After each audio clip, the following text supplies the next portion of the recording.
क्या है? बोलो यज्ञो विश्वस्य नाभि, यज्ञ विश्व की नाभि है।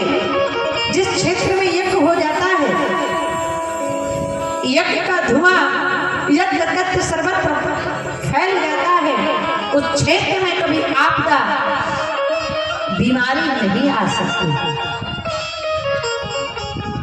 और जिस यज्ञ का भाव भक्तों में हृदय में द्रवीभूत हो जाता है, उन भक्तों के मन कभी मलिन होने वाले नहीं। ऐसे यज्ञ की रक्षा कर रहे भगवान, एक तरफ पीला पीतांबर पहने भगवान राम, एक तरफ नीला नीलांबर पहने भगवान लक्ष्मण जी महाराज यज्ञ की रक्षा कर रहे हैं। प्राति कहा मुनि सन रघुराई, अरे मेरे भाई यज्ञ करहु तुम जाए। भगवान ने यज्ञ की रखवाली की। अब सुबाहु मारीच ने सुना विश्वामित्र जी यज्ञ कर रहे, यज्ञ को विध्वंस करना है। तत्कालीन अवस्था में अस्थि मांस रक्त लेकर आए और यहाँ पर भगवान ने एक बाण चलाया, सुबाहु पृथ्वी पर गिरकर धराशायी हो गया। और दूसरा बाण भगवान ने चलाया, वो बाण कौन सा है कि वीरु भर बाण राम ते ही मारा, वीरु भर बाण राम ते ही मारा, वीरु भर बाण राम ते ही मारा। ओ जग का सागर पारा, ओ जग का सागर पारा, ओ जग का सागर पारा, ओ जग का सागर पारा।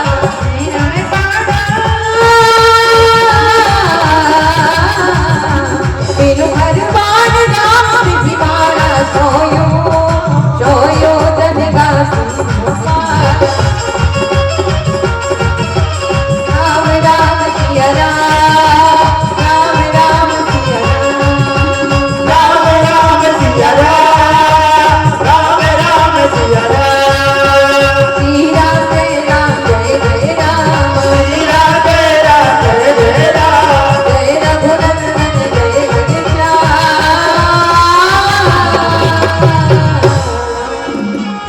बिनु भर बाण राम ते ही मारा, सतयोजन का सागर पारा। याद है? कहते हैं ना, सांप को एक तो कभी मारो मत, और मारो तो फिर कभी छोड़ो मत। दुश्मन को मारो मत और मारो तो फिर छोड़ो मत, नहीं तो बाद में फिर वो आपसे बदला अवश्य। भगवान ने यहाँ पर मरीच को मारा, लेकिन कैसा मारा? बिनु भर बाण राम ते ही मारा, उस सतयोजन का सागर पारा। भगवान ने उसको ऐसा बाण मारा कि वह घसीटते घसीटते घसीटते घसीटते हिंदुस्तान की सीमा से बाहर समुद्र के उस पार लंका पहुंच गया। जान से नहीं मारा, और वही आगे चल के भगवान के जीवन में दुख ला देता। अब यज्ञ भगवान का सफल हुआ। बोलो यज्ञ नारायण भगवान की जय हो। उसी समय जनकपुर से पत्रिका आई कि कल धनुष यज्ञ का कार्यक्रम है, आप विश्वामित्र जी आपकी अबाई होगी। राम लक्ष्मण को लेकर विश्वामित्र जी चले। रास्ते में देखा एक पत्थर पड़ा है, उस पत्थर के पास ना कोई जल जाता, ना जीव जाता, ना जंतु जाता, ना पशु जाता, ना पक्षी जाता, ना मनुष्य जाता, ना जानवर जाता। भगवान राम ने पूछा, बाबा ये कौन है? विश्वामित्र जी ने कहा, आज तक इसके बारे में कोई पूछने वाला नहीं था, लेकिन तुमने पूछ लिया, इसका मतलब इसका कल्याण होने वाला है। सुनो ये कौन है? गौतम नारी श्राप बस उपल देह धरि धीर, और चरण कमल रज चाहती सुकृपा करो रघुवीर। ये गौतम नारी अहिल्या है, इनके पति ने इनको श्राप दिया, चूंकि इनकी कोई गलती नहीं थी। इंद्र ने इनके साथ छल किया, पति को भ्रम हुआ और पति ने पत्नी को श्राप दे दिया। कृपा कर दो, ये जो कि त्यों हो जाएगा। चरण कमल रज, भगवान बोले मैं अपने चरणों की रज नहीं दे सकता, क्योंकि मेरी माता के तुल्य है। उसी समय हवा का झोंका आया, राम जी के चरणों के नीचे से धूल उड़ी, शिला पर पड़ी और शिला नारी बन गई। बोलो अहिल्या माता की।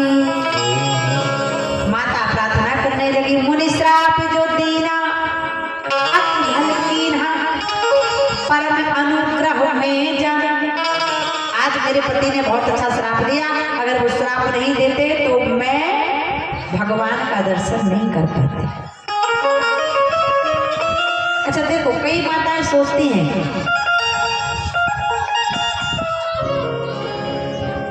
कि पति की सेवा नहीं करेंगे तो चल जाएगा, लेकिन अगर पति की सेवा नहीं करोगे, वो गंगा में जाके 7 बार डुबकी लगाओगी तो पुण्य मिलने वाला। घर में आप 7 बार चौका लगाओ, 7 बार स्नान कर लो, शौचालय जाके आओ तो स्नान करो, और कहीं आंगन बहारते आओ तो स्नान करो। अरे मैल मन का ना धोया बदन धो लिया, ऐसा गंगा नहाने से क्या फायदा। और मन में खोट भरी और मुख में हरी, ऐसा सत्संग में जाने से क्या फायदा। पहले मन को स्वच्छ करो। अरे तन, इस तन में तो मल भरा ही हुआ, पेट में मल लेकर ही घूम रहे हो। शरीर रगड़ रगड़ के धो लोगे कुछ नहीं बनेगा, मन को नहीं धो पाओगे, सब कुछ बिगड़ जाएगा। आज भगवान ने मां अहिल्या को उद्धार किया, चले और जनकपुर भगवान पहुंच जाते हैं। बोलो जनकपुर धाम की। और जब जनकपुर पहुंचे ना तो लक्ष्मण जी के हृदय में एक भाव आया। लक्ष्मण जी ने राम जी से कहा, भैया मैं जनकपुर को देखना चाहता हूँ। राम जी ने कहा, अगर तुम देखना चाहते हो तो विश्वामित्र जी से बोलो। बोले मैं नहीं बोल सकता, आप ही बोलो। अब राम जी गए विश्वामित्र जी से कहने लगे कि नाथ लखनपुर देखन चाहि,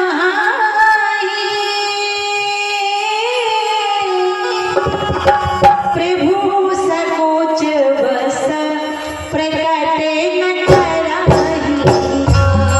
सिया राम जय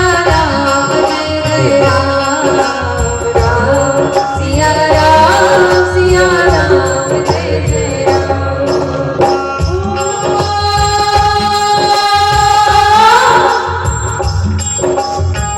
लखन हृदय निशान बिसेठी,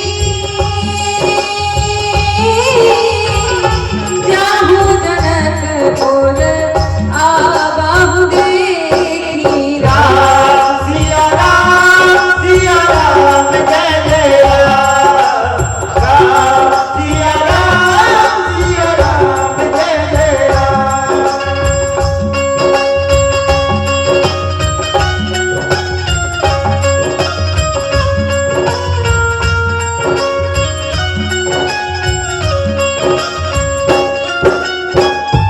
सुंदर भाव से आज राम जी गए, विश्वामित्र जी से कहा, प्रभु लक्ष्मण इस ग्राम जनकपुर को देखना चाहता है। हे गुरुदेव, अगर आपकी इच्छा हो तो मैं जनकपुर दिखा ला। विश्वामित्र जी ने कहा, भूख किसी को लगी है, भोजन कोई मांग रहा है। अगर लक्ष्मण को गांव देखना था तो लक्ष्मण को बोलना चाहिए, तुम क्यों बोल रहे। विश्वामित्र जी भी समझ गए कि कहीं ना कहीं राम जी की भी इच्छा गांव देखने की, और राम जी इस गांव को देखना चाहते हैं। क्यों? क्योंकि जनकपुर का बच्चा बच्चा नर नारी सब संता है। और रामचरितमानस में 4 संता हुए। कितने संता हुए? 4, जिसमें सबसे बड़ा संता कौन है? कहाँ ही सुनहि बहु विधि सब संता, हरि अनंत हरि कथा अनंता। सबसे बड़ा संता है श्रोता और वक्ता, और दूसरा संता नारद देखा विकल जयंता,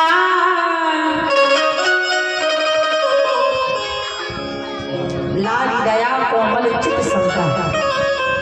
दूसरे संता है नारद जी, और तीसरे संता बोले अब मोहि भा भरोसा हनुमंता, बिन हरि कृपा मिले नहीं संता।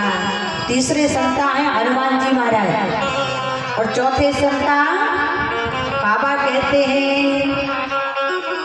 पूरे नर नारी सुभग सुचि संता, और धर्मशील ज्ञानी जिस गांव जनकपुर को भगवान देखना चाहते हैं उस गांव का बच्चा बच्चा, नर नारी, पशु पक्षी सब संता है, इसलिए राम जी देखना चाहता था। अब राम जी गए, विश्वामित्र जी ने कहा राम एक बात याद रखना, तुम्हें हर कोई देखे लेकिन तुम किसी को मत देते। अब राम जी जनकपुर की गलियों में घूम रहे हैं। अब जो जो भगवान को देख रहा है भाव विभोर हो रहा है, क्योंकि भगवान इतने सुंदर। लेकिन ध्यान देना, संसार में सुंदर कौन है? 1 kilo powder 2 kilo fair and lovely लगाने वाला सुंदर नहीं है, क्योंकि रूप बनाना बड़ा सरल है। 1 किलो पाउडर लगाए, 1 किलो फेयर एंड लवली लगाई, लाली लिपस्टिक लगाई, रूप बदल गया। लेकिन चरित्र ना डब साबुन से बनेगा न किसी शैम्पू से बनेगा। चरित्र बनता है तो राम कथा, रामचरित्र मानस की कथा सुनने से और पढ़ने से। कहती है रूप सुंदर, चलन भी सुंदर है, ये देह काया बदन भी सुंदर है, पर सार्थक है उसी की सुंदरता जिसका अंतःकरण भी सुंदर है। सारी गांव की माताएं जनकपुर की जो थी ना भगवान को देखने लगी। और देखती कैसे हैं? बोले जैसे भूखे व्यक्ति को भोजन मिल जाए, प्यासे को पानी, धनहीन को धन, सब भगवान को देख रही है। और भाव क्या बन गया है? सुंदर भाव से जितनी नई नवेली बहुएं थी ना वो छत पर चढ़ गई अटालियों पर, और जो थोड़ी बुजुर्ग थी वो राम जी के सामने आई और खड़ी हो गई, कहने लगी कि निगाहें मिलाने को जी चाहता है, तेरा दर्श पाने को जी चाहता है, दिल में बसाने को ये जी चाहता है, और तेरा दर्श पाने को जी चाहता है। सारी माताएं भगवान को देख रही और कह रही, ओ मोटे मोटे नैनन के तू, ओ मीठे मीठे बैनन के तू, सावली सलोनी सूरत के तू, और प्यारी प्यारी मूरत। भगवान को सुन रहे। लेकिन उसी जनकपुर गांव में एक नई नवेली बहू आई थी, ध्यान देना। उसी जनकपुर गांव में एक नई नवेली बहू आई थी, तो उसने सास माता से कहा, ओ सासू माँ, चलो गांव में भगवान आए हैं तो आप भी देखना, मैं भी भगवान को देखूंगी। सास तो सास होती है तो बहू को सास ही ना लेने दे, नंद जो आनंद ना लेने दे। यहाँ की बात बिल्कुल नहीं, बोलो जैसी है। अच्छा ध्यान देना, सास ने कहा खबरदार, अरे मैं इतनी बुजुर्ग हो गई, मैं घर से बाहर कभी नहीं निकलती, तो 4 दिन की आई छोकरी घर से बाहर जाएगी, कहीं नहीं जाए, चुप चुप अंदर। अब बहू जो थी वो बड़ी धार्मिक थी, उसे भगवान से बड़ा प्रेम था, वो नहीं मानी। बोली माँ आप कितना भी रोकोगे, गांव में भगवान आए हैं, मैं भगवान को देखने जाऊंगी। अब बहू आगे आगे भाग गई भगवान को देखने। अब सारा गांव किसको देख रहा है? भगवान को। अब पीछे पीछे सास गई तो सास देख रही है बहू को। अब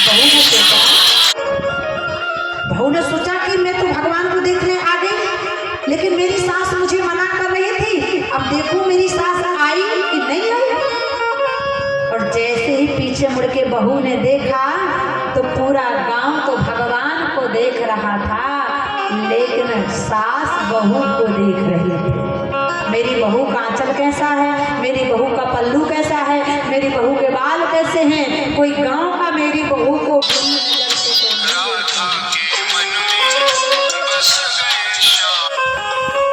बहू ने सास से कहा, माँ एक बात बोलूं, मुझे बोली बोल। बहू ने कहा हे माँ तू बड़ी अभागनी है। सास से कहा तू बड़ी अभागन है। अब सास तो क्रोध में आ गई, बोली क्यों अभागन हो। बहू ने कहा सुनो ना माँ, अरे सब कोई देखत राम को और कोई ना देखत कोई, लेकिन तू ही ऐसी अभागिनी जो देखत है मोह। अरे सारा संसार तो ईश्वर को देख रहा है और तू हाड़ और मांस के बने मेरे शरीर को देख रही है। बेकार है तेरे जीवन पर। सास की आंखें लाल हो गई, कहने लगी खबरदार ए बहू, तेरी इतनी औकात कि मुझ 50 साल की हो गई तेरी सास और मुझसे बदजबानी करती है। निकल जा मेरे घर से। अब तेरा और मेरा आज से कोई संबंध नहीं है। जो बहू जुबान लड़ाए उससे मेरा कोई संबंध नहीं। बहू ने भी हाथ जोड़ लिए, कहने लगी माँ अब मुझे तेरे और तेरे बेटे की भी आवश्यकता नहीं। बोले क्यों। बहू कहने लगी कि ऐसा बन में ना बनूं जो जन्मत और मर जाए, और बर बर लंग श्री राम को तो मेरी चूड़ी अमर हो जा। बर बर लंग राज राम को तो मेरी चूड़ी अमर हो जा। अब मुझे तेरे बेटे की भी आवश्यकता। अच्छा देखो, कहीं कहीं हम सुनते हैं टीवी में, अखबार में, न्यूज़पेपर में कि फलाने ठिकाने गांव में सिलेंडर फट गया और बहू मर गई। फ्रिज फट गया बहू मर गई, स्टोव फट गया बहू मर गई। लेकिन कभी सुना कभी कि सिलेंडर फट गया और सास मर गई, बहू बच गई। हाँ? जब तक ये दहेज प्रथा चलती रहेगी ना, तब तक बहुओं के सामने सिलेंडर फटता रहेगा। मैं ये नहीं कहती कि दहेज मत लो। अरे बेटी का पिता जो देता है उसे प्रेम से रख लो। इतनी बड़ी बेटी पाल पोस कर तुम्हारे हवाले कर दी, तुम्हारे घर का चूल्हा करती है, चौका करती है, तुम्हारे नाती पोतों को जन्म देती है, पालती है, पोसती है, वंश को आगे बढ़ाती है। इससे बड़ा कुछ हो सकता है? लेकिन जब तक दहेज प्रथा चलती रहेगी तब तक समाज से भ्रष्टाचार खत्म होने वाला। अन्ना हजारे जी ने रामलीला मैदान पर बैठकर कितना अनशन किया। Destroys corruption, corruption is destroy. Corruption हमारे समाज से नष्ट हो जाए, लेकिन हुआ नहीं होगा। क्यों? क्योंकि जब तक हमारी ये भावना नहीं बदलेगी तब तक कुछ होने वाला। मैं ये नहीं कहती कि दहेज मत लो, लो। बेटी का पिता जो प्रेम से दे तो लो। मार मत करो कि 50 लाख चाहिए, 1 करोड़ चाहिए, क्योंकि दहेज लेकर कोई आज तक बड़ा आदमी नहीं बना। इसलिए आज कथा के चतुर्थ दिवस में ये संकल्प करो बालाजी के सामने कि आज के बाद कोई दहेज नहीं देगा। कितने लोग बंद करेंगे? जरा हाथ उठा के बताओ। इन माताओं को सबकी जरूरत होती, फ्रिज ले आओ, टीवी ले आओ, एसी ले आओ, कूलर ले आओ, मन से। अरे दान कन्या का सबसे बड़ा दान है। वो कहते हैं दान कन्या का राम को किया जनक राजा और देंगे और क्या। इसलिए बेटी की कीमत करो। बेटी नहीं बचाओगे तो बहू कहाँ से लाओगे? और बेटियों को मारते जाओगे तो फिर बिहार उड़ीसा के चक्कर लगाओगे। बोलो जय सिया राम। फिर लड़के को बिठाए रहना घर में, बहू नहीं मिलने वाली।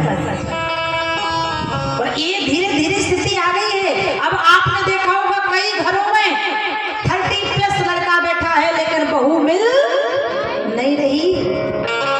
बेटियों को बचाओ, पढ़ाओ, लिखाओ, सम्मान करो। आज भगवान जनकपुर में घूम रहे बाबा लिखते हैं, सुंदर भाव भगवान कैसे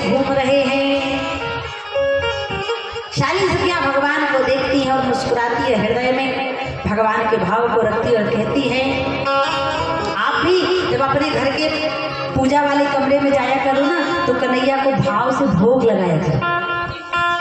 माखन मिश्री का भोग कितने लोग लगाते हैं बताओ ईमानदारी से? जिसके घर में लड्डू गोपाल है वो माखन मिश्री का भोग जरूर लगाया करो। आप हलवा, मेवा, बर्फी, काजू बादाम कितना भी खिलाओ, कन्हैया को पसंद नहीं आएगा जब तक माखन मिश्री नहीं खिलाओ तो।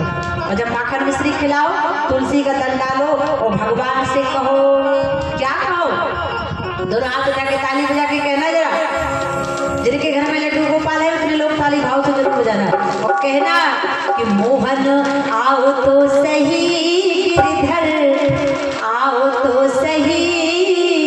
और माधव राम मंदिर बिच मीराबाई अकेली खड़ी, मोहन आओ तो सही गिरधर, आओ तो सही, ओ मोहन आओ तो सही। माधव राम मंदिर बिच मीराबाई अकेली खड़ी, मोहन आओ तो सही गिरधर, आओ तो सही, ओ मोहन आओ तो सही। माधव राम मंदिर में मीराबाई अकेली खड़ी। कृष्ण भगवान की खड़ी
रे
प्रभु हमारे घर आइए। और बिटिया रानी आई है, मंच पर बैठी, ऐसा लग रहा साक्षात अष्टभुजा दुर्गा भवानी सिंह वाहिनी विराज गई हो। जरा ताली तो बजा दो दुर्गा भवानी के लिए। बोलो विंध्यवासिनी मैया की।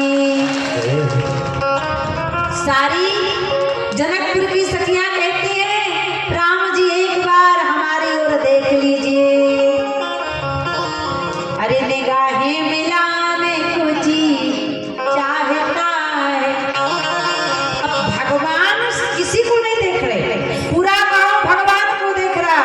और कहते हैं नजर नजर से उस नजर को मत देखो जो नजर आपको नजरअंदाज करती हो, और नजर नजर से उस नजर को जरूर देखो जो हजारों की भीड़ में आपका इंतजार करती हो। और वो नजर है भगवान की। देखो सारा गांव भगवान को देख रहा, लेकिन भगवान किसी की ओर नहीं देखे। एक सखी ने कहा, काम नहीं बनने वाला जब तक राम जी हमारी ओर नहीं देखेंगे तब तक काम बनने वाला। एक सखी ने कहा, कुछ उपाय करो जिससे कि राम जी हमारी ओर देखें। बोले क्या उपाय? बोले काम करते हैं, राम जी हमारी ओर नहीं देख रहे हैं तो राम जी का यही विवाह करा देते हैं। और जब विवाह करा देंगे तो इनका आना जाना बना रहेगा। और आजकल का दामाद तो अधिकतर ससुराल में ही दिखाई देता है। बोले तो राम जी का विवाह किससे कराओगी? एक सखी खड़ी हो गई, कहने लगी राम जी से। एक सखी बोली बिल्कुल नहीं, लायक ही से कीजिए ब्याह बैर और प्रीत। विवाह समानता वालों में करना चाहिए। अगर आपका बेटा डॉक्टर है तो बहू भी डॉक्टर ढूंढना, आपकी बेटी इंजीनियर है तो दामाद भी इंजीनियर ढूंढना। ऐसा नहीं कि बेटा डॉक्टर हो गया और बहू इंजीनियर हो गई तो एक जाएगा हिंदुस्तान दूसरा जाएगा पाकिस्तान, बोलो जैसे आ गया। समानता होनी चाहिए। एक सखी ने कहा, सीता जी का विवाह नहीं करा सकते हैं राम जी से। क्यों? क्योंकि राम जी हैं काले कलूटे और सीता जी हैं गोरी ना। एक सखी ने कहा ठीक है, तो न कराओ राम जी से, सीता जी का विवाह विष्णु भगवान से कराता। बोले विष्णु भगवान से तो और नहीं करा सकते। बोले क्यों? बोले उनमें भी कोई समानता नहीं। बोले विष्णु भगवान के हाथ कितने हैं? बोलो जरा। 10 4। और सीता जी के हाथ कितने हैं? 2। अगर विष्णु भगवान से सीता जी का विवाह करा दिया तो पति पत्नी में कब लड़ाई हो जाए इसका कोई भरोसा है क्या? और जिनके विवाह हो गए होंगे उन्हें पता होगा। उठते जागते बैठते खाते पीते चलते कब लड़ाई हो जाए कोई भरोसा नहीं। और मान लीजिए सीता जी का विवाह विष्णु जी से करा दिया तो विष्णु जी के 4 सीता जी के 2, तो विष्णु भगवान एक हाथ से तो सीता जी के दोनों हाथ पकड़ लेंगे, दूसरे हाथ से बाल पकड़ लेंगे, तीसरे हाथ से कोई सुख नहीं मिलेगा जीवन का। अच्छा ठीक है, तो विष्णु जी भी रिजेक्ट करो, ब्रह्मा जी से करा दो। बोले ब्रह्मा जी से तो और नहीं करा सकते। बोले क्यों? बोले सीता जी का मुख कितना है? 1। ब्रह्मा जी के 4। जिंदगी भर रोटियां बनाती रहेंगी लेकिन ब्रह्मा जी फलने वाले नहीं। अच्छा बोले तो ब्रह्मा जी को भी रिजेक्ट करो, उनसे करा दो। बोले एकांत पासा झगड़ा ना झांसा। बोले जिनके पास ना आसन है, ना वासन है, ना रासन है, ना शासन है, कुछ नहीं है। भोले बाबा, बोले वो उनसे भी नहीं करा सकते क्योंकि भोले बाबा किसी से कम थोड़ी हैं। सबके तो 4 हैं लेकिन भोले बाबा के 5 हैं। भगवान शंकर के 5 मुख हैं। सबने एक स्वर में कहा सीता जी का विवाह होगा तो किससे होना चाहिए? जब दोनों हाथ उठा के बताओ। बोलो सियावर रामचंद्र की। सबने कहा सीता जी का विवाह तो होगा राम से। सारी सखियां चिल्ला पड़ी कि को जोड़ी मिला दो सीता राम की हो। सबने कहा क्योंकि संसार में 2 ही वर होते हैं, एक एक बार अकबर की सभा लगी थी तो अकबर ने बीरबल जी से कहा, बीरबल बड़े बुद्धिमान थे, बीरबल जी से कहा, बीरबल ये बताओ संसार में कितने वर होते हैं? अकबर ने कहा 2 वर, एक राधा वर, एक सिया वर। अकबर नाराज हो गया। अकबर ने कहा दिमाग पर जोर डालो, एक वर और है। बीरबल जी ने कहा नहीं, एक ही 2 ही वर है, तीसरा कोई नहीं। अकबर ने कहा जरा एक बार जोर डालो दिमाग पर, एक बार और है। बोले कौन सा? बोले एक सियावर, एक राधावर और तीसरा अकबर। बीरबल जी ने कहा महाराज अगर आप अकबर को उस लाइन में जोड़ते हो तो ऐसे के लिए तो फिर गोबर भी होता है। तो संसार में केवल 2 ही वर, सियावर राधावर। देखो राम जी के विवाह की चर्चा की, फिर भी राम जी ने किसी की ओर देखा। तो अगर हमारी कोई विवाह की चर्चा कर दे, इतने कान होंगे तो इतने बड़े हो जाएंगे सुनने के लिए। लेकिन राम जी ने फिर भी किसी की ओर। एक सखी ने कहा अब क्या किया जाए? एक सखी ने कहा राम जी हमारी ओर नहीं देख रहे, और जब तक राम जी हमें नहीं देखेंगे तब तक हमारा कल्याण होने वाला। एक काम करो, राम जी के ऊपर कुछ गिराओ, और राम जी को जब लगेगा तो देखेंगे किसने मारा। एक सखी ने कहा क्या गिराएंगे? बोली इस समय टमाटर बड़ा सस्ता है, टमाटर ही फेंक देते हैं, राम जी को लगेगा तो देख लेंगे। एक सखी ने कहा राम जी को हम टमाटर नहीं फेंक के मार सकते। क्यों? क्योंकि राम जी को वो टमाटर इतना भयंकर लगेगा जैसे बंदूक से निकली हुई गोली, क्योंकि राम जी इतने कोमल हैं। अच्छा एक बात बताओ, संसार में सबसे कोमल चीज क्या है? माताओं। पीछे की माताएं बोल रही है रसगुल्ला नहीं, संसार में सबसे कोमल है कमल। कमल से कोमल कमला का कर कमल, कमला के कर कमल से कोमल कमला का पद कमल, और कमला के पद कमल से कोमल श्री हरि नारायण विष्णु का चरण कमल। अगर टमाटर भी भगवान को लगता है तो वो बंदूक से निकली हुई गोली की तरह चुभ जाए। सखियों ने कहा तो क्या गिराया जाए? सुंदर भाव आया, सुंदर भाव दिया तुलसीदास जी महाराज ने कि ही हर्ष ही वर्ष ही सुमना सुमुख सिलो जन वृंद, ये हर्ष वर्ष सुमना सुमुख सिलो जन वृंद, जह तह जाए बंधु दो तह तह परमानंद हो रामा, तह तह परमानंद हो रामा, तह तह परमानंद। बड़ा हुआ तो क्या हुआ, जैसे पेड़ खजूर, बड़ा हुआ तो क्या हुआ,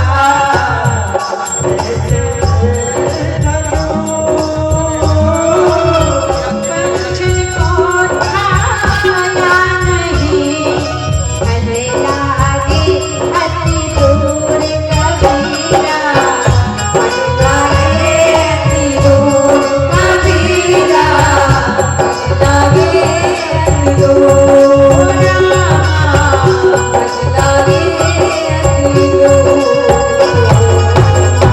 एक सखी ने कहा क्या गिराए? बोले ये हर्षे वर्षे सुमन। जरा दोहा फिर से पढ़ो, ये हर्षे वर्षे सुमन। सखियों ने क्या गिराया? बोले सुधन मन, जिनके सुंदर मन थे वो गए और राम जी के चरणों में गिर गए। किसी ने प्रेमी के रूप में मांगा, किसी ने पति के रूप में मांगा। भगवान ने कहा अभी तो मैं एक पत्नी का व्रत धारण करने आया हूँ, अगला जन्म ऐसा लूंगा सबके भाव को संपन्न करूंगा। बोले ठाकुर जी महाराज की। भगवान जनकपुर में घूमकर चले जा रहे थे। एक सखी ने कहा हम तो भगवान को देख रहे हैं, लेकिन एक बार अगर भगवान की नजर हम पर पड़ जाए तो हमारा जीवन धन्य हो जाए। एक सखी ने बोले प्रशंसा क्या करेंगे? बोले राम जी बड़े भागवान, राम जी बड़े बलवान, राम जी बड़े बुद्धिमान। बोले कितने? बोले मुनि जन सिख मख के रखवारे, ओ इन रण असुर निशाचर मारे। मुनि जन सिख मख के रखवारे। रामचंद्र बड़े योद्धा, इतने बड़े तपस्वी हैं, इन्होंने सुबाहु मारी चंद्रताड़का का संहार कर दिया। राम जी ने फिर भी किसी की ओर देखा। अब सखियों ने कहा जब घी सीधी उंगली से ना निकले तो उंगली को कैसा कर लेना चाहिए? बोलो। अच्छा, एक बार क्या हुआ, एक गांव में एक पढ़ी लिखी बहू आई। अब लड़का तो थोड़ा कम पढ़ा लिखा था, लड़की अच्छी पढ़ी लिखी थी। अच्छी पढ़ी लिखी बहू आई तो गांव में आई। अब गांव में तो जो काम होता है तो सासू माँ करवाती ही है बहू से। और सासू माँ कहने लगी बहू ये रखा है दही, इसमें तू डाल बांस की मथानी और इसको मथ। अब पढ़ी लिखी बहू क्या जाने मथना। अब दही रखा था मटकी में, बांस की मथानी को डालती है, मथती है। मथते मथते मथते उसमें मटकी में क्या निकलता है? अब बहू ने जब दही को मथा तो उससे मक्खन निकला। अब वो पढ़ी लिखी थी, कैसे जाने निकाला है? तो चिल्लाने लगी, ओ माता जी, ओ माता जी, दौड़ो दौड़ो दौड़ो, देखो मटकी में मक्खन आ गया। अब सास लाल हो गई, अंदर से दौड़ी दौड़ी आई और एक झपेट लगाया बहू के गाल पर। बोले तुझे शर्म नहीं आती? मक्खन नाम लेती है, मक्खन तो तेरे ससुर का नाम है। अब फिर दही उसने मथा, अब फिर मथा, फिर मक्खन निकला। मक्खन निकला तो सोचने लगी अगर मक्खन कहूंगी तो सास दूसरा गाल लाल कर देगी। अब चिल्लाने लगी, अरे माता जी दौड़ो दौड़ो दौड़ो दौड़ो, देखो मटकी में तो दद्दा ही आ गए।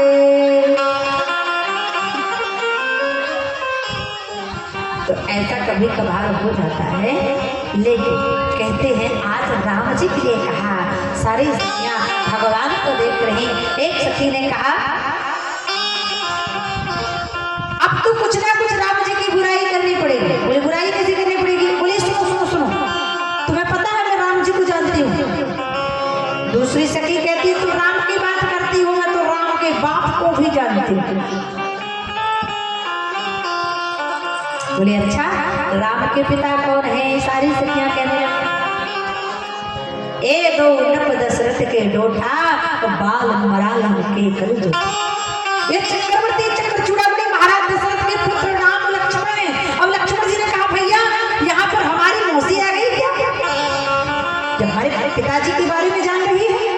राम जी ने कहा नहीं, चलो किसी को मत देखो, क्योंकि गुरु जी ने मना किया है किसी को मत देखना। अब राम जी सिर झुकाए चले जा रहे थे, भगवान ने किसी की ओर नहीं देखा। सारी सखियां कहती हैं एक बार हमारी ओर देख लीजिए, बस एक बार हमारा कहा मान लीजिए, एक बार देख लीजिए। भगवान ने किसी की ओर नहीं देखा, क्योंकि भगवान एक पत्नी व्रत धारण करने वाले। भगवान ने सिर झुकाया, चले जा रहे। सखियों ने कहा जब घी सीधी उंगली से ना निकले तो उंगली को टेढ़ा। तब आज सारी सखियां कहने लगी राम जी की चलो थोड़ी बुराई कर देंगे। बोले बुराई कैसे? बोले राम जी समाज में सिर उठाने के लायक नहीं है, इसलिए राम जी हमारी ओर नहीं देख रहे। बोले राम जी क्यों नहीं है सिर उठाने लायक? बोले आपस में सारी सखियों ने कहा जहां से राम जी आए हैं ना, वहां की माताएं बेटों को जन्म कैसे देती हैं? कैसे देती हैं? बोले राम जी जहां से आए हैं ना, वहां की माताएं बेटों को बगैर माता पिता के ही जन्म दे देती हैं। सारी सखियां कहने लगी बोले खीर खाए सुत पैदा करती अवधपुरी की नारी। राम जी का जन्म बगैर माता पिता के हुआ है, इनके माता पिता ने खीर खाकर इनको पैदा किया है। और दूसरा भाव दिया, कहने लगे कि राम जी का जन्म कैसे हुआ। सारी सखियां कहती हैं कि ना हीर से होते और ना पीर से होते, अवधपुरी में लड़के भैया खीर से होते। अवधपुरी में लड़के भैया खीर से होते, ना हीर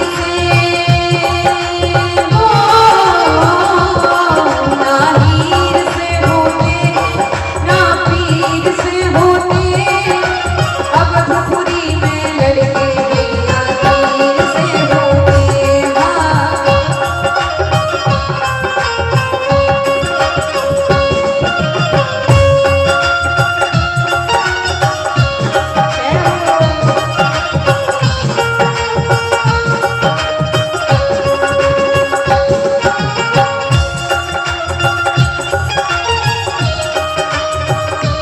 हरि बोल।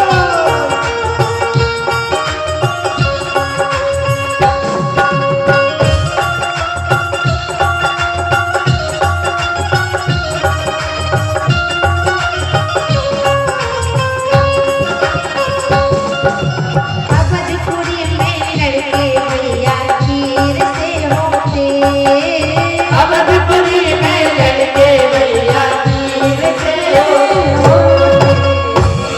कहा महाराज, बोले राम जी सर उठाने के लायक नहीं है, क्योंकि राम जी का अवतार कैसे हुआ।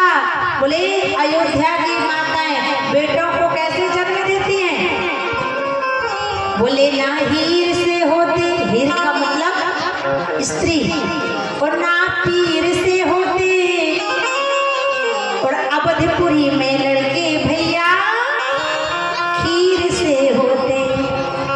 अब लक्ष्मण जी ने सुना कि जनकपुर की सखियां हमारी माताओं को उल्टा सीधा बोल रही है। अब लक्ष्मण जी से नहीं रहा गया। लक्ष्मण जी की आंखें लाल हो गई। लक्ष्मण जी खड़े हो गए, बोले भैया मैं जनकपुर की नारियों को जवाब देना चाहता हूँ। राम जी ने कहा जवाब तुम्हारे पास है। लक्ष्मण जी ने कहा नहीं है, लेकिन अगर आपकी कृपा हो जाए तो मैं जवाब दे दूंगा। क्यों? लक्ष्मण जी बोले भैया खेत में बीज डालने का काम है प्रभु राम का, और उसमें अनाज देना ना देना काम है भगवान का। अगर आप कृपा कर दोगे तो मैं इन जनकपुर की सखियाओं को जवाब देने में सक्षम हो जाऊंगा, क्योंकि हमारा और आपका सबका काम किसकी कृपा से चलता है? पड़ोसी की। वो मेरा राम की कृपा से। अच्छा, राम जी की कृपा से कितने लोगों का काम चलता है। अगर आज आपके घर में जेसीबी है, ट्रैक्टर है, बोलेरो है, बुलेट गाड़ी है, घर है, तो किसकी कृपा से है? अगर राम की कृपा से तो दोनों हाथ उठा के बताओ। अगर पड़ोसी की कृपा हो तो कोई बात नहीं, तो कहो कि मेरा राम की कृपा से सब काम हो रहा है। मेरा राम की कृपा से सब काम हो रहा है। सब काम हो रहा है। करके हो तुम कन्हैया, मेरा नाम हो रहा है। करते हो तुम कन्हैया, मेरा नाम हो रहा है। करके हो तुम कन्हैया, मेरा नाम हो रहा है।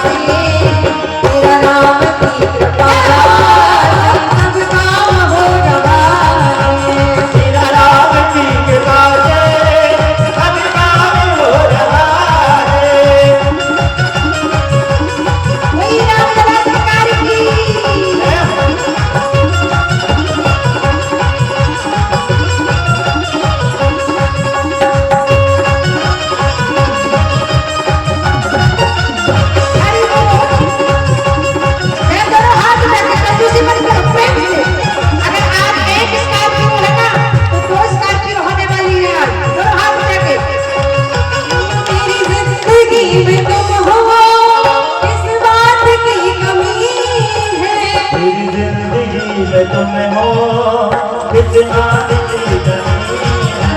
मुझे और अब किसी की परवाह भी नहीं है। मुझे और अब किसी की परवाह भी नहीं है। तेरे साथ से गुलाम, तेरे साथ से गुलाम गुलाम हो रहा है। तेरे साथ से गुलाम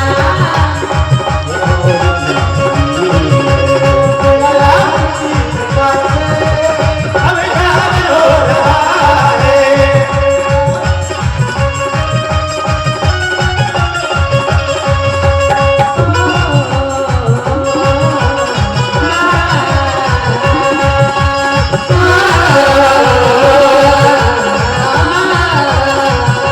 और देखो अभी आपने भगवान की कृपा 20% 20 की स्पीड में ली है, अब 80 की स्पीड में कृपा लो, दोनों हाथ उठा के सभी कहें हो मेरा आपकी कृपा से सब काम हो रहा है। तेरा नाम लेने वाले करते हो तुम कन्हैया, तेरा नाम हो रहा है। करते हो तुम कन्हैया, तेरा नाम हो रहा है।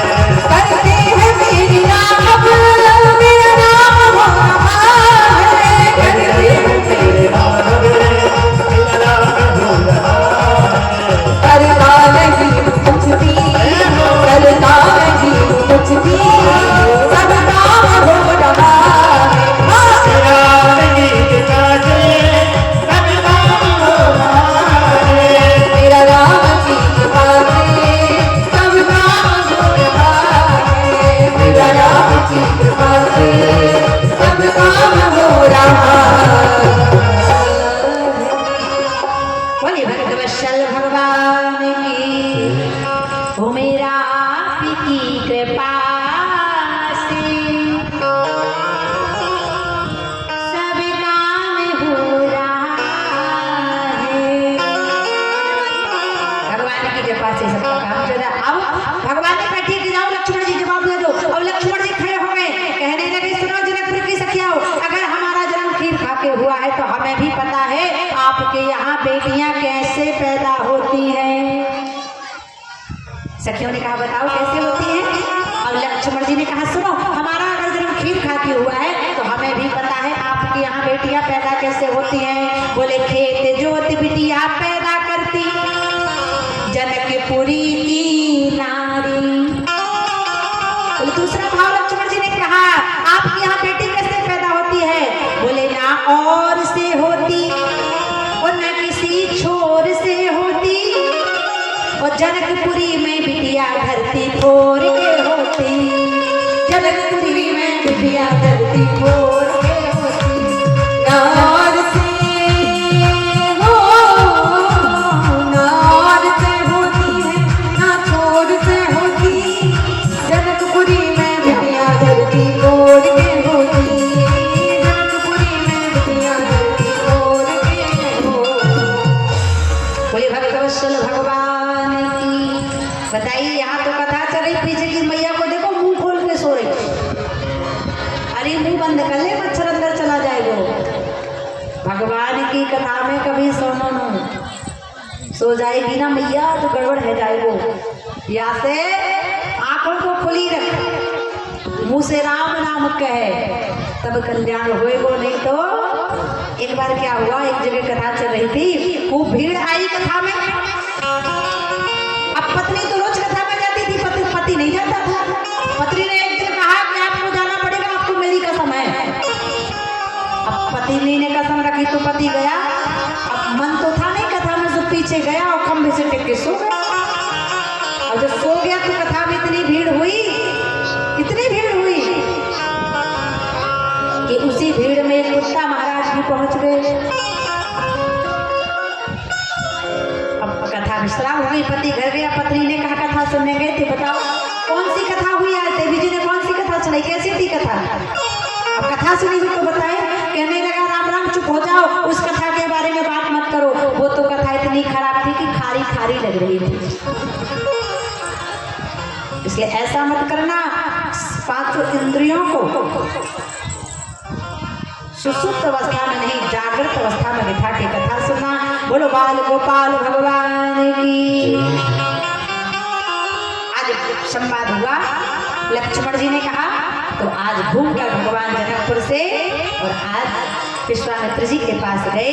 बाबा ने लिखा कि सुंदर भाव से विश्वामित्र जी ने राम जी से कहा कि समय जाने गुरु आय सुपाई, समय जाने गुरु आय सुपाई, नैन कृष्णा चले दो भाई, नैनक सोन चले दो भाई, नहीं अवसरासी तात है आई, तेरी अब तरसी तात भी आई, जय सिया राम बोलो जय सिया राम, जय सिया राम बोलो जय सिया राम।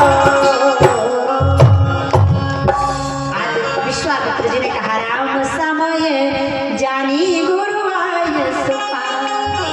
अच्छा, आज भगवान श्री राम से विश्वामित्र जी ने कहा समय जान, तो ऐसा कौन सा समय जान लिया कि राम जी को पुष्प वाटिका पुष्प लेने के लिए भेज दिया? कौन सा समय जान लिया?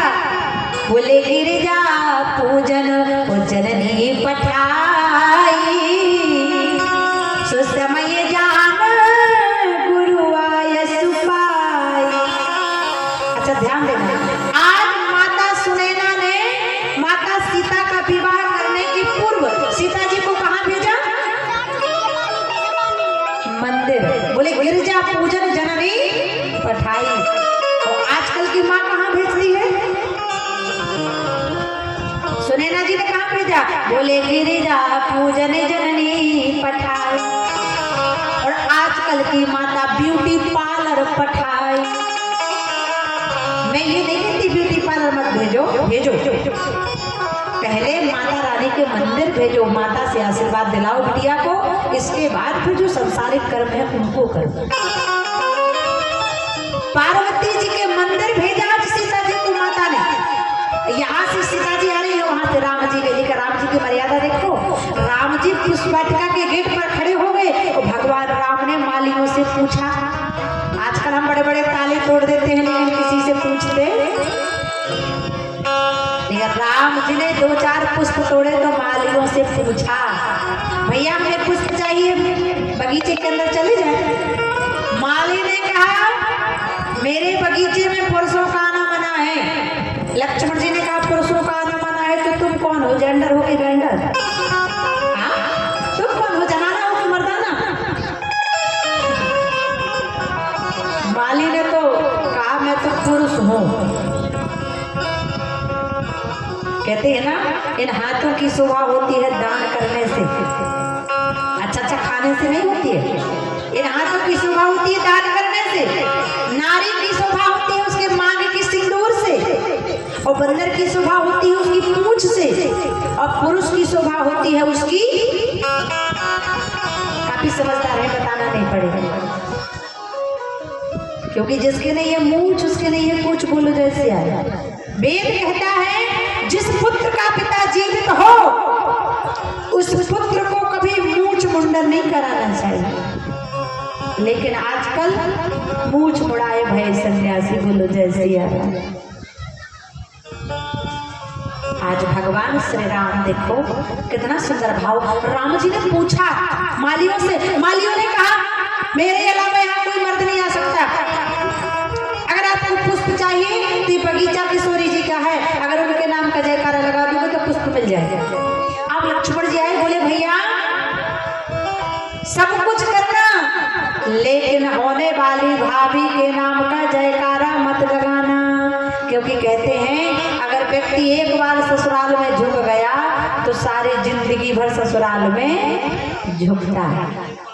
राम जी ने कहा नहीं नहीं भैया, गुरु जी के लिए हम अपने प्राण भी त्याग दें। और दोनों भाइयों ने जयकारा लगाया, हम लोग भी लगाए, बोलो जनक नंदिनी किशोरी मैया की। यहाँ से सीता जी आ रही हैं, यहाँ से राम जी पुष्प तोड़ रहे हैं, आवाज आ रही है कंकड़ किंकड़ सुन सुने कहत लखन सुन राम हृदय गुरी। राम जी ने आज देखा तो सीता जी आ रही आई तो कैसी आई, कितना सुंदर भाव। कवि कहते हैं कि गिरिजा पूजन वो चली जानकी सखियां 60,000 रूप की अखरी कोई जोड़ी मेरा दोसिया राम की हो। अगर आप चाहते हो सीताराम की जोड़ी बन जाती है हाथ में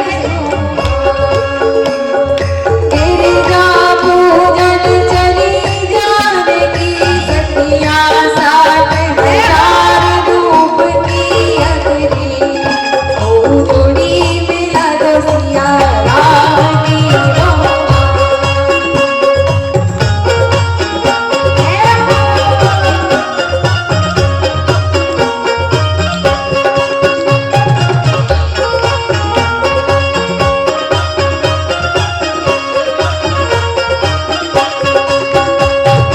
गिरिजा पूजन चली जानकी मिल गए राजा राम लाल दशरथ के।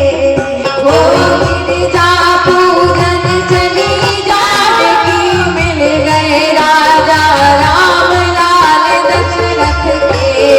भाई मुख में पीरा पाल के हो भाई मुख में पीरा पाल के हो।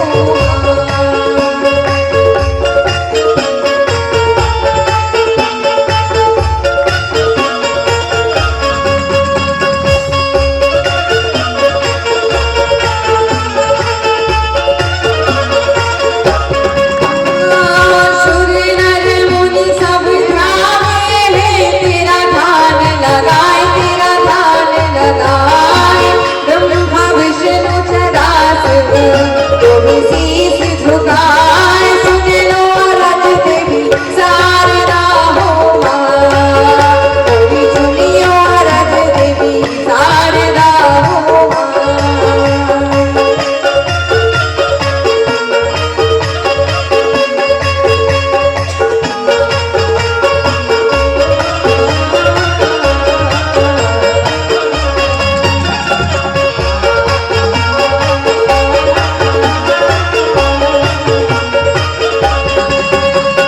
भगवत बैठी शारदा माई सबकी सुनती पुकार सबकी सुनती पुकार दुखिया दर पे आए।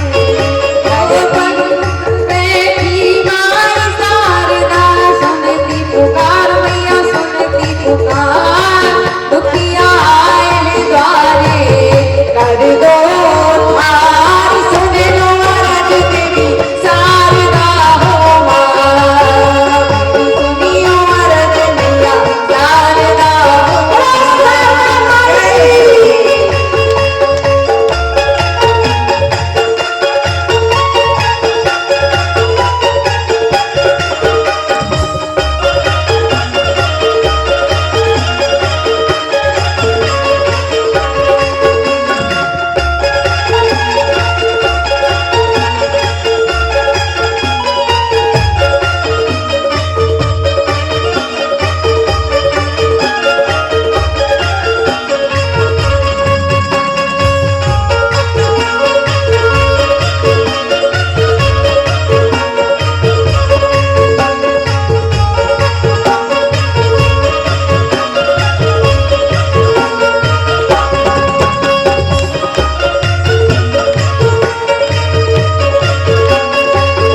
भैया तेरे जान मुझे जानती हूँ मां भैया गिरिजा मुझे जानती हो मां भैया तेरे जान मुझे जानती हो मां भैया तेरे जान मुझे जानती हो मां। बोले जनक नंदिनी किशोरी मैया की शारदा भवानी की विंध्यवासिनी मैया की बोलो हिंगलाज मैया की। आज माता सीता चली आ रही है लेकिन ध्यान देना बाबा ने लिखा लेन प्रसून चले दो भाई। अरे यहाँ पे पुष्प 1 कुंटल या 2 कुंटल तो लाने नहीं थे, जो दोनों भाइयों को जाना पड़ा। ये भी तो लिख सकते थे कि तुलसीदास जी की लय ने प्रसून चले रघुराई, लेकिन 2 ही भाई क्यों लिखा? इसका एक कारण है। बोले भगवान श्री राम ने सोचा अगर मैं लक्ष्मण को गुरुजी के पास छोड़ जाऊंगा, अकेला ही चला जाऊंगा, तो जितना तेज स्वभाव विश्वामित्र जी का है और उतना ही तेज स्वभाव लक्ष्मण जी का है। तो अगर विश्वामित्र जी ने कुछ क्रोध में आकर लक्ष्मण को बोल दिया तो लक्ष्मण शांति से बैठने वाला। राम जी ने सोचा कि जो सरोस और गुरुवर कछु कही है, तो लखन लाल तब धनुष से उठई है। और मैं तो वहां पुष्प तोड़ूंगा, यहाँ क्या होगा? बोले गुरु शिष्य की हो ये लड़ाई, इसलिए लेन प्रसून चले 2 भाई। अच्छा दूसरा भाव देखिए, लेन प्रसून चले 2 भाई। राम जी ने सोचा अगर मैं लक्ष्मण जी को नहीं ले जाऊंगा पुष्प वाटिका तो काम बनने वाला। क्यों? क्योंकि राम जी है झंडा और लक्ष्मण जी है डंडा और भरत जी है फंडा और शत्रुघ्न जी है हंडा। तो झंडा कितना सुंदर हो, लेकिन झंडा के नीचे डंडा ना लगा हो तो 26 जनवरी को झंडा ऊंचा होता। इसलिए कहा गया। अब आप कहोगे राम जी झंडा कैसे? तुलसीदास जी लिख रहे मानस में कि रघुपति की रति विमल पताका और दंड समान भयऊ जस जाका। तो बोले डंडा बिनु और झंडा न सुहाई, इसलिए लेन प्रसून चले 2 भाई। अच्छा तीसरा भाव देखिए, राम जी ने सोचा अगर मैं यहाँ से गया अकेला, सीता जी तो अपनी बहनों के साथ आएंगी, तो अगर मैं अकेला गया तो काम नहीं बनेगा। क्यों? क्योंकि बहिनन बारी। राम जी ने सोचा कि सीता फुलवारी में आई है तो अपनी बहिनन को संग नहीं है, तो बहिनन बारी है जनक दुलारी, तो भैया ने बारी दी अवध बिहारी, इसलिए तजय लखन और कैसे रघुराई, इसलिए लेन प्रसून चले 2 भाई। राम जी भी चौथा भाव देखिए, राम जी सोच रहे जब से मैं अयोध्या से आया मैंने लक्ष्मण को नहीं छूना, तो अगर आज छोड़ दूंगा तो लक्ष्मण के मन में खटास आ जाएगी कि भाभी मिलने वाली थी तो भैया ने मेरा साथ छोड़ दिया। तो राम जी सोच रहे हैं, बोले अवध त्याग हम ते जब आए, तो संग रहे 2 बंधु सुहाए, तो तजय लखन कैसे रघुराई, इसलिए प्रसून चले 2 भाई। यहाँ से सीता जी गई, सीता जी के हृदय में राम जी बस गए, राम जी के हृदय में जानकी जी। अब शंकर जी को मना रहे राम जी और पार्वती जी को मना रही सीता जी। बाबा ने देखा, लेकिन जब सीता जी ने पार्वती जी को मनाया ना तो वहां पर एक घटना घट गई। वो घटना कौन सी? बाबा कहते हैं खसी माल मूरत, कहते हैं जब कोई पत्थर की मूर्ति हंसती है या रोती है या उसके अंग वस्त्र फूल माला इत्यादि निकलता है खिसकता है तो वहां पे अपशकुन माना जाता है। लेकिन आज पार्वती जी मुस्कुराई, अंग वस्त्र खिसका, तो क्या यहाँ पे अपशकुन हो गया? नहीं। अरे मंदिर में होती है मूर्ति, वो घर में होती है देवी, वो पार्वती जी का मंदिर नहीं था, वो पार्वती जी का घर था। बोले सर समीप गिरजा ग्रह सोहा, इसलिए कहा बोले मूरत रही पसाण की सो चली गई पाताल, अप्रगति से के वास्ते जगदम्बा तत्काल, इसलिए प्रेम विवश बिनु अमूल बिकानी। इसलिए बाबा तुलसीदास जी को मानस में लिखना पड़ा कि खसी माल मूरत मुस्कान। अच्छा दूसरा भाव देखो, आज सीता जी खड़ी हैं पार्वती जी के सामने और सीता जी के हृदय में कौन है? बोलो जरा। सीता जी के हृदय में है राम।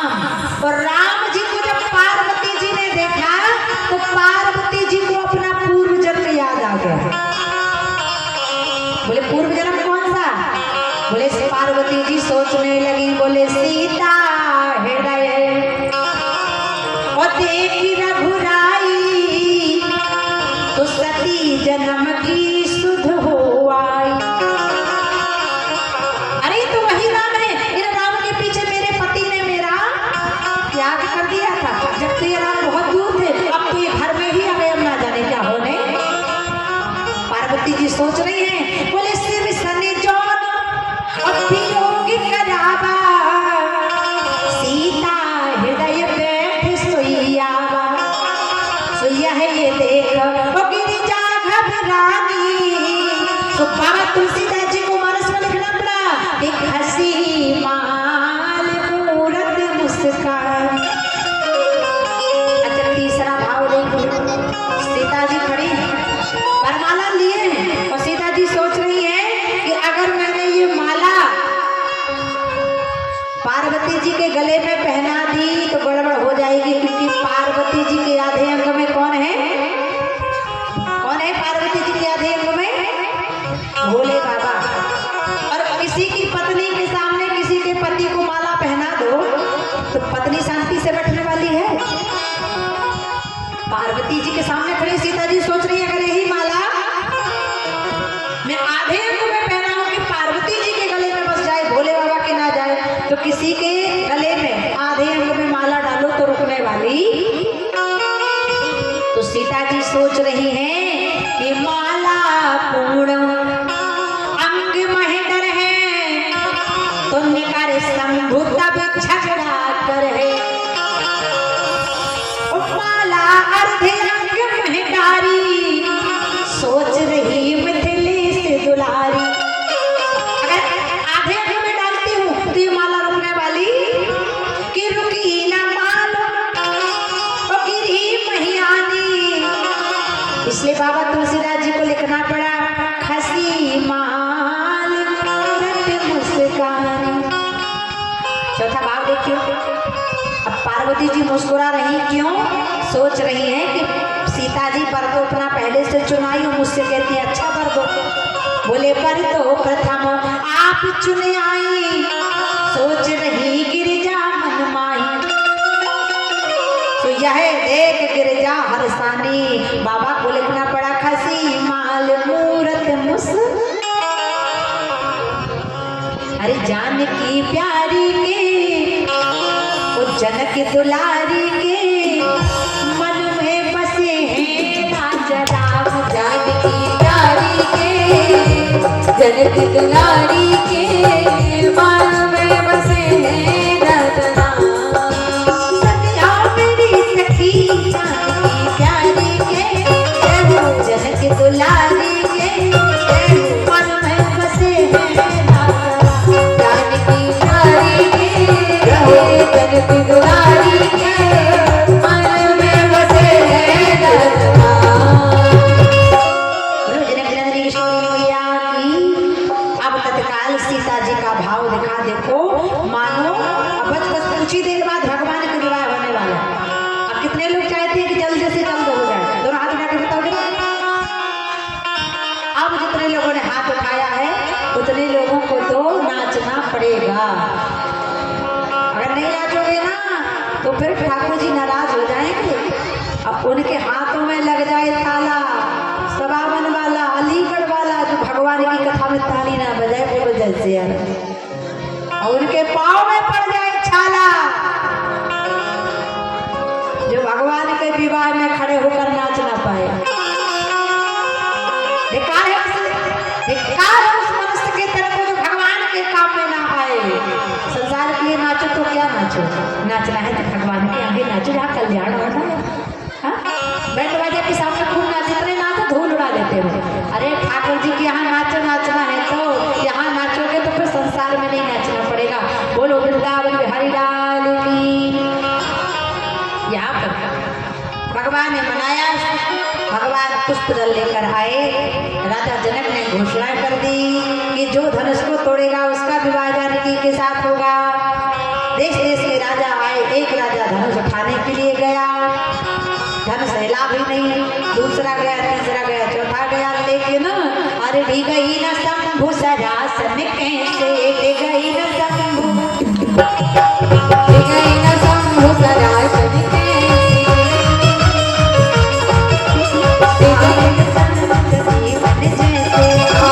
वचन जीवन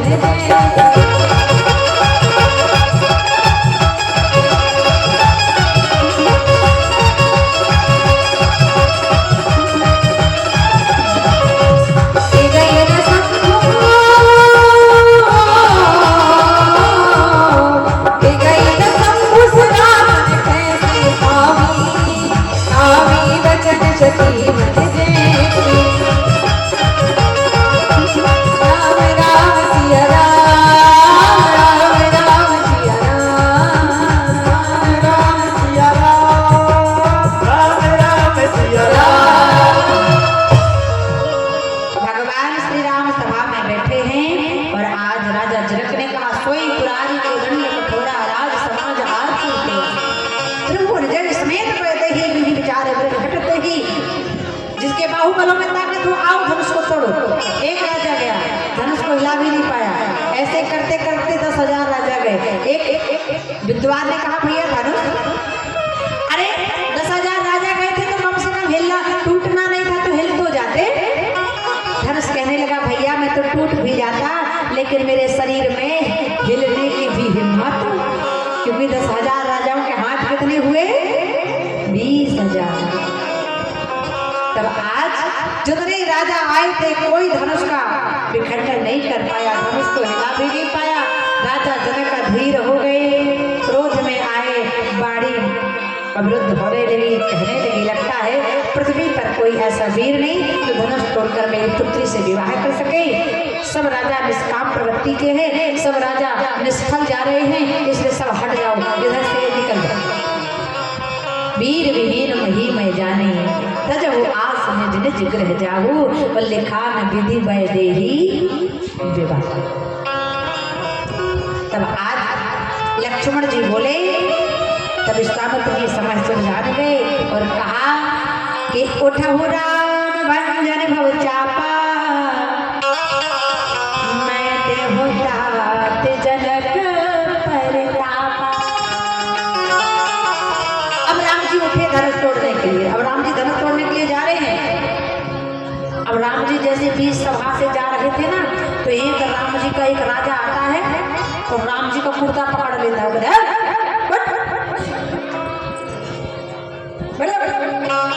अरे जब हम हट्टे कट्टे राजा धनुष नहीं तोड़ पाए तो तुम क्या तोड़ पाओगे, बढ़ जाओ।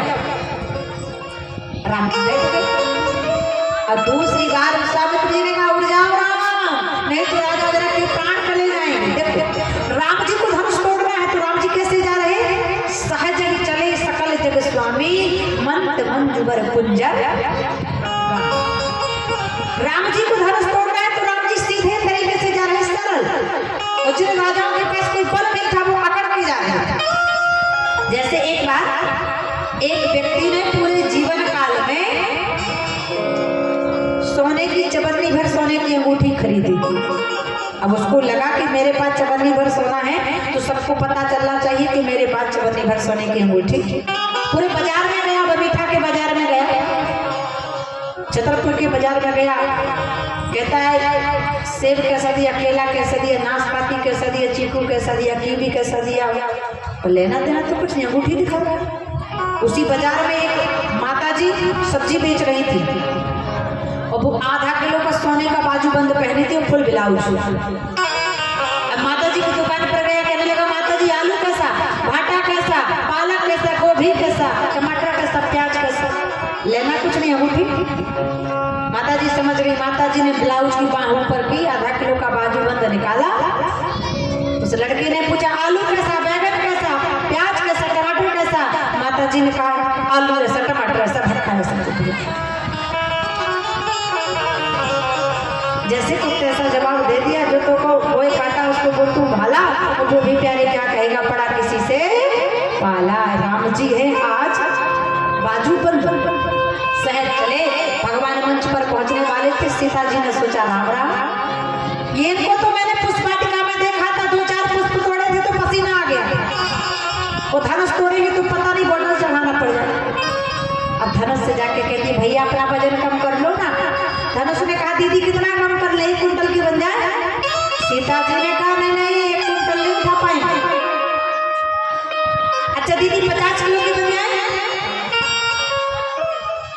सीता जी ने कहा नहीं नहीं, सुनो ना भैया, भाल तिलक श्रम बिंदु सुहाई।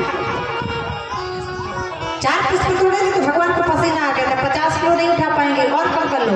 धनुष ने कहा दीदी तो 10 केजी की बन जाए।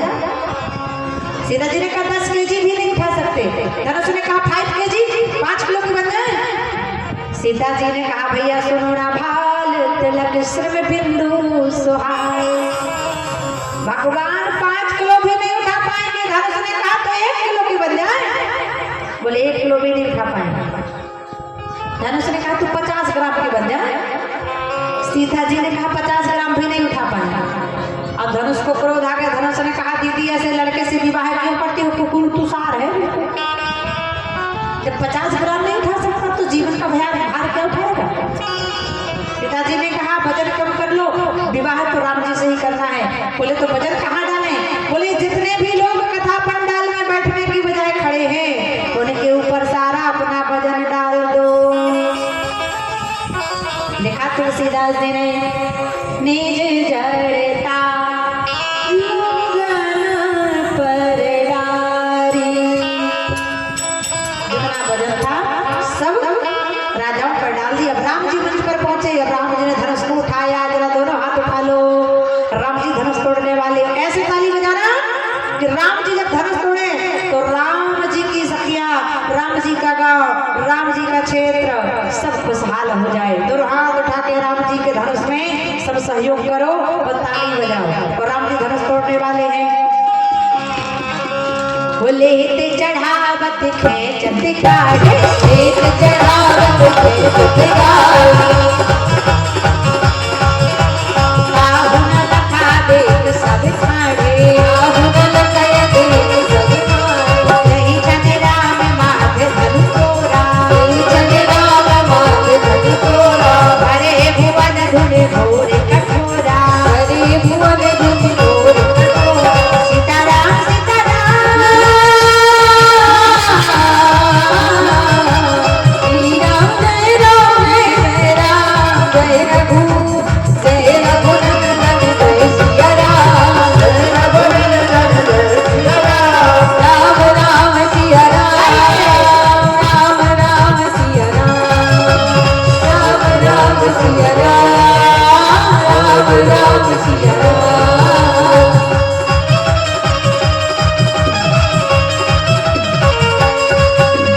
राम राम सिया राम, राम राम राम सिया राम, राम सिया राम, राम राम सिया राम। बोलो धनुषधारी भगवान की जय।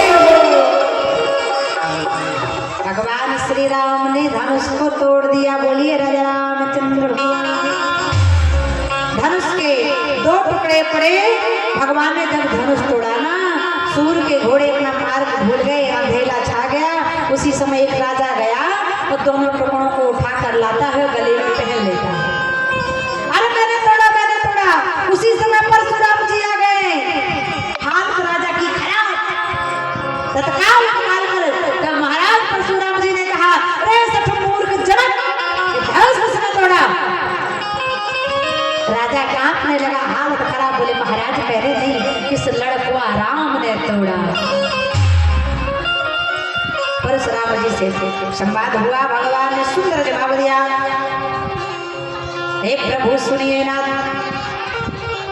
अगर ये धनुष टूटा है तो आप रोष मत कीजिए प्रभु। अगर ये धनुष टूटा है तो हुई है कोई एक दास तुम्हारा। परशुराम जी को ज्ञान हो गया, जंगल चले गए। अब भगवान श्री राम खड़े हैं। अब राम जी की सुंदर झांकी को मंच पर लेकर आए सखियां।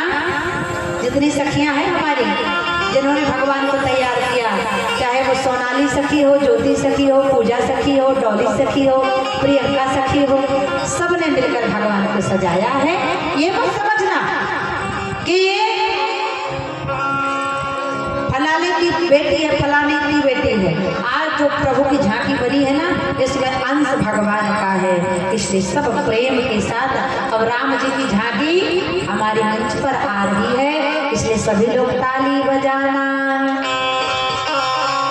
कि जनकपुरी में दूल्हा बन के आ गए अवध किशोर सखी गाय लइयो जनकपुरी में दूल्हा बन के आवे अवध किशोर सखी गाय लइयो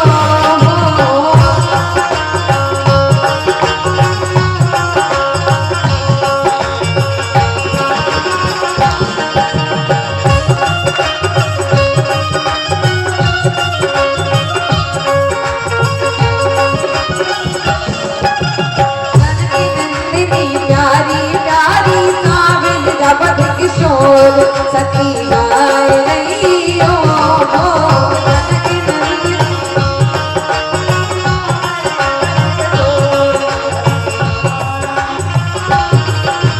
जनकपुरी में दूल्हा बन के आवे अवध किशोर सखी गाय लइयो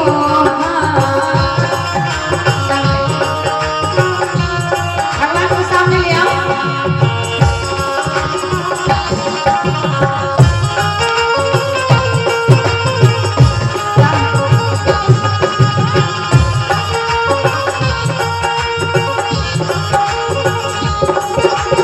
जय बोलो, ताली बजाते हुए।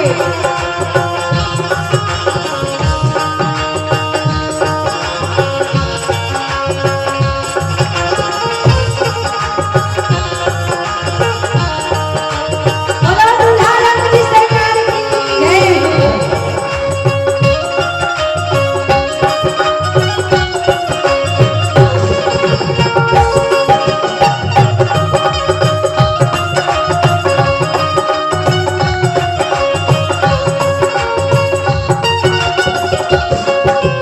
छप्पन भोग बने मन भावन संग में आवे सीताराम पायली है आव। सखी गाय लइयो जनकपुरी में दूल्हा बन के आवे अवध किशोर सखी गाय लइयो